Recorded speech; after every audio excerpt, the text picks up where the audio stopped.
How to find your player ID in Idle Heroes.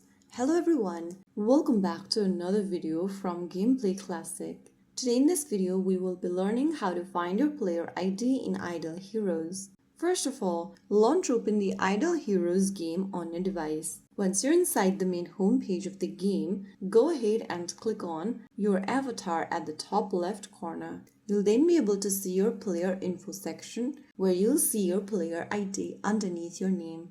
Tap on your copy button to copy the player ID and the ID will be copied in your device's clipboard. Take a screenshot of your ID as well if you don't want to lose it later. This ID is super important for account recovery, support requests, and linking your account. So that's it. You successfully found your player ID in just a few simple steps. If you found the video helpful, don't forget to like, share, and subscribe to our channel. I will see you again in the next video. Thank you for watching.